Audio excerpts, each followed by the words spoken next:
Hi and welcome back to Rad Riders. I'm Mick and today we're looking at options in powering the DIY campervan that I'm building.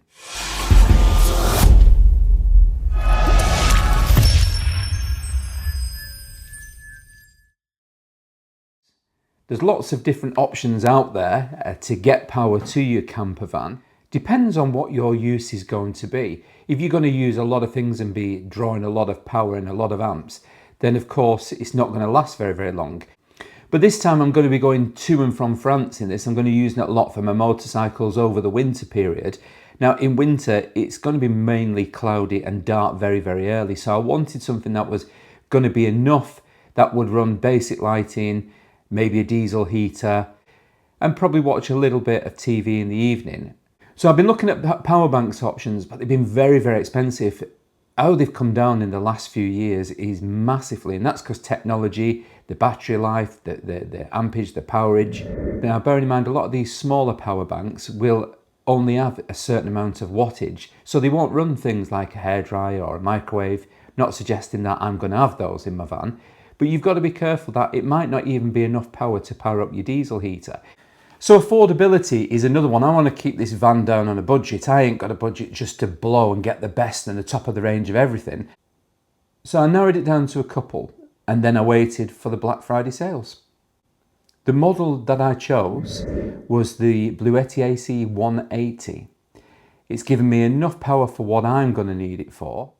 This is what I'm going to use to build and power my campervan.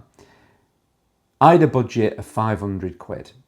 And in the Black Friday sale, it went down to 549. That's an opportunity not to be missed. It's got a 5-year guarantee and an expected life of over 10 years. Now, as I said, I'm not going to go into a product review on this. There's loads of those. But for what I'm going to use my power source for, this fits the bill perfectly. So let's have a look at the product and see what it's all about.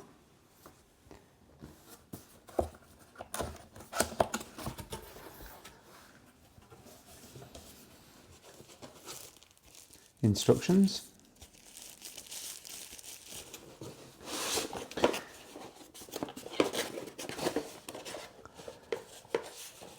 The leads.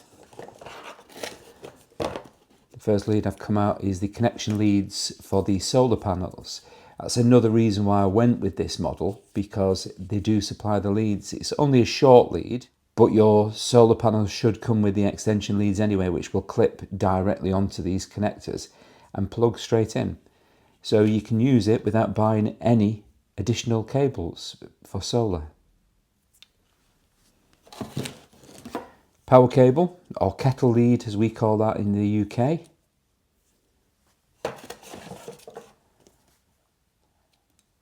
And then a car 12 volt DC charger. Good thick wires, very solid.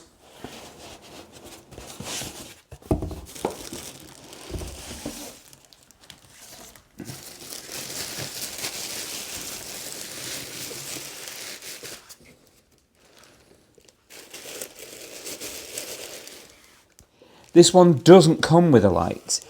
Now, a lot of the competitors have either had a light strip on the front or on the back. I don't see the point of having them on the back because this is going to be inside a unit. I'm going to use this to power my van. And if I've got a light on the back, it's going to be in a unit, so I'm not going to see it or use it. Let's get it on the table and have a closer look. It's the Bluetti AC180, which is 1800 watts. Giving a 1152 watt hours. So that should be, for what I use it for, perfect for a weekend trip away.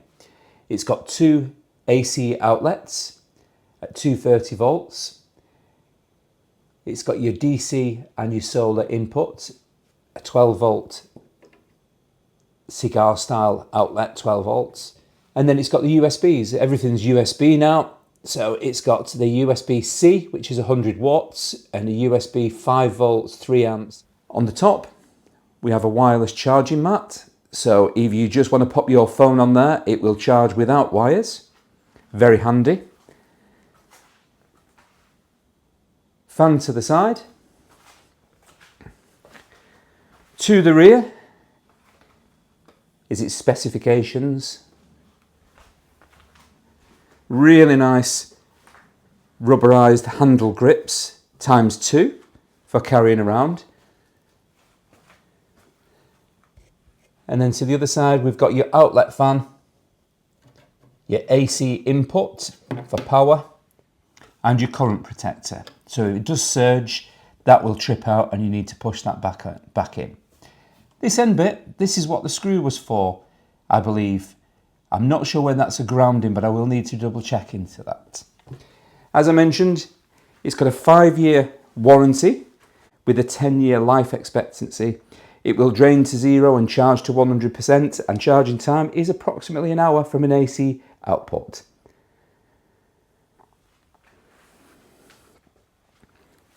It's sturdy enough that it won't roll about in the van.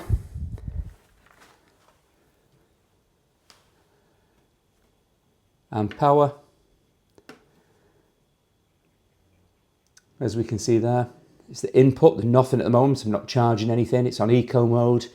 It's got 54%, which is giving in 99.9 hours, which nothing's plugged in at the moment, so it doesn't really matter. And output, what it's actually putting out. There's an app that goes with this, so you can check it all out on your mobile phone. So even if you're in the comfort of your bed or in your driver's seat, you can check where your power's up to. Does it need to be charged? What it's putting out? What it's drawing from the comfort of your mobile phone. Great piece of kit. Another reason why I chose this power bank is when I've wired up solar panels and wiring for all of my appliances, either AC, you're getting into wiring, you're getting into fuse boards, you're getting into inverters, and you're running them wires all over your van. Unless you're trained in electrics, you could get this wrong. And if you get this wrong, it could cause a fire. And if it causes a fire, I can guarantee the insurance isn't going to pay out for it.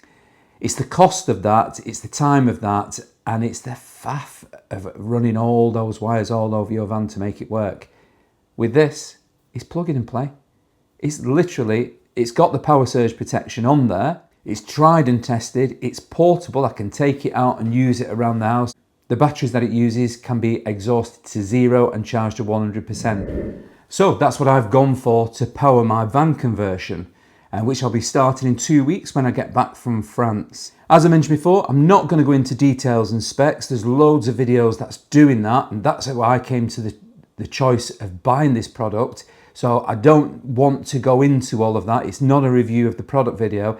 This is basically a review of what I'm going to use to power my van. So join me when I get back from France in 2 weeks, where I will be doing the next stage of the installation of a DIY camper van into my ultimate camping motorcycle carrier, because that's predominantly what I bought this van for, is to go away on the weekends and spend 2 days rather than staying in hotels or camping. I can put the bike in the back and I can get out there off-road, enjoy the trails all over winter and have a nice warm place to sleep. Please subscribe to the channel to come along on this journey with me. If you like what you see, give us a big thumbs up. Any comments, drop them in the box below. I answer all my comments. Thank you very, very much for watching, and I will catch you on the next one. Bye for now.